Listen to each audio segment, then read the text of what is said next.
What's up, guys? It's Cameron here. Welcome back to another video. Today's going to be a pretty short, simple video. I got a new drone. So it's not one of those like quadcopter things. It's my first fixed-wing aircraft, and I'm hoping to do some fun projects with it and whatnot. So yeah, so let's get right into it. So this is my Heewing T-01 Ranger. I got it off Amazon probably about a week ago, and I finally got it fully built out. So I did get it. I did crash it instantly the first two times I went to the park. I didn't actually get it up and flying, mainly because I had the CG wrong and whatnot. Learning a lot about fixed wings in this process, but this is the T-01 Ranger. I got some projects in the works with it. Yeah, so this is a 3-channel airplane. Literally just has ailerons and an elevator. There is no rudder. There's just a rear stabilizer. So simple as it can be. Probably I don't know if it's the best for beginners. I'm assuming it is, mainly because it's a 3-channel. I heard a lot of people don't really use their rudders, so basically it's just a bank and yank. But yeah, so hopefully I can get a LoRa installed in this device and use LoRa to extend my range as a repeater. That's one of the goals. I have to make sure I don't use certain telemetry modules, because I do have one that would interfere, I think, since it is 915 megahertz. I think the only way you could probably get around that is if you don't use a telemetry module, or use a telemetry module with your controller. It depends, so I'll have to look into that a little more.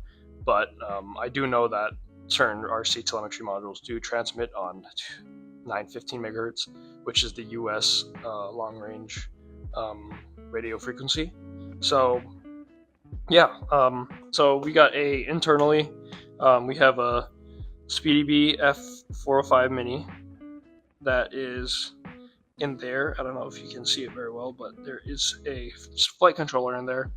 Yeah, so the first few times I flew with it, I actually did not have a flight controller. That was kind of rough. I never flew a fixed wing in my life, and I only flew RC drones. And I've used drones like my entire life. I've been just used to flying RC planes like that. But flying an actual fixed wing threw me off. And when you don't set things up correctly, it really messes you up as a beginner. So I had the CG wrong. I didn't even realize, but I had the roll. I had the ailerons actually opposite than what they were supposed to be. And that was quite horrible. So don't do that. And then I broke my original controller, and I'll get into that in a little bit. But then I took it out to the field again. Then I realized I had my elevator flipped, which it wasn't the first time with my old controller. And then I crashed it. Then I got it flying, and I realized my CG was off, and it's just a whole thing. And I did get it up in the air for just a little bit, and then I made it plummet to planet Earth at like Mach insane. So yeah, I just absolutely ruined the plane, and I had to re-glue the whole thing. But now I have hopefully have the current and last iteration of this thing with all the bells and whistles to hopefully not have me crash. So yeah, I do have the SpeedyWing F405 Mini. And then back here is where my GPS module is. That is I believe it's an M100. If you just search it up on Amazon, I'll have all the parts listed in the description as well. But if you search it up on Amazon, it should be a pretty small, lightweight GPS that works pretty good for a hobby, RC things like this. So we will be testing it out today. Hopefully I can get some flight footage of that for you guys. And then I have a 2200 milliamp hour battery in there. 2-cell, but I also have a 3-cell, 2 3-cells, and then one more 2-cell that I'm going to be using. But I think just to learn and be like for a beginner, I'm putting this in a 2-cell. But I heard that if you're going to use this for any type of flights that have high winds, it's suggested that you use a 3-cell battery just so that you can combat that. But yeah, so that's everything to do with the plane. I don't know what the props are. This is a a 3150 kV motor. Yeah, so that's that. And then I have this FlySky antenna right here. This is probably like the default go-to entry-level controller that most people get. And I did get it. I did make some upgrades, and I think I've used it once, and I've already upgraded it. But I did get a antenna upgrade for it, so literally just bought a kit that I think you mainly use it for Wi-Fi, but it is a 6 decibel antenna, or yeah, 6 dBi gain antenna. And then I literally just drilled 2 holes in the top, and then it comes with those cables. Again, I'll have this in the link in the description, but the cables you just pop out and just plug in the new ones, and then you install those SMA connectors, and Bob's your uncle. So I believe these are the copper tube antennas that come with the drone. These are like your standard, usually come on cheaper, lower end, and like controllers and receivers. I think those are just the non-heat shrink version of the one under this plane right here. So this is the receiver in here is a 10-channel FlySky, and then this is the FlySky that's been mounted to it. But yeah, so how I have it set up is this is my arming button, or arming switch. This is my auto tune, and this will be probably switch once I get it all configured.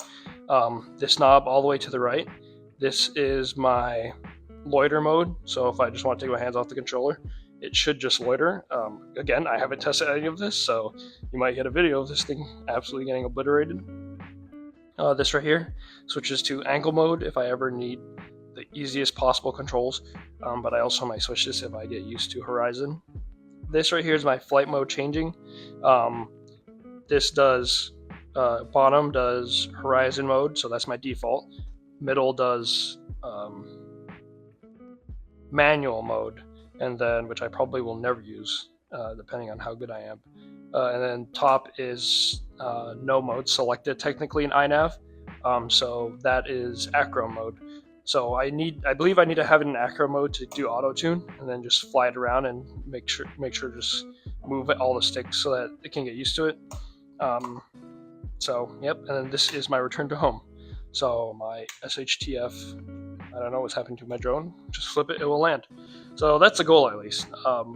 Again, I'll have this flying in probably a couple hours, or probably like in an hour or so, less than.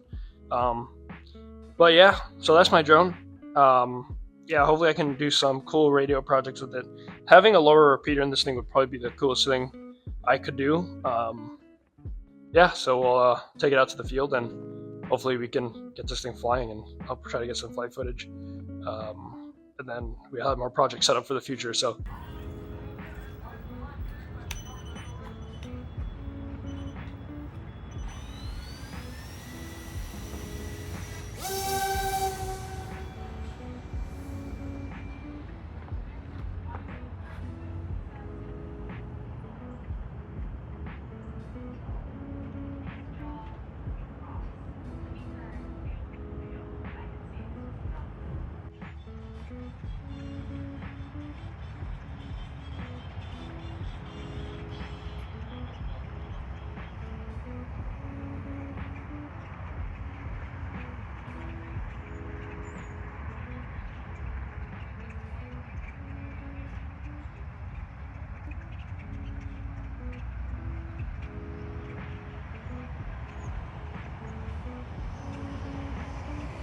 yep, so that's basically it. Hope you enjoyed this video. If you enjoyed it, give a like and subscribe if you want it. I don't really care. But yeah, if you're looking forward to more projects like this, just let me know. If you have any tips for this first flying wing, I'm open to any comments, so just leave them down in the description. But yeah, if you enjoyed, just hit that like button and subscribe, and I'll see you later. Peace.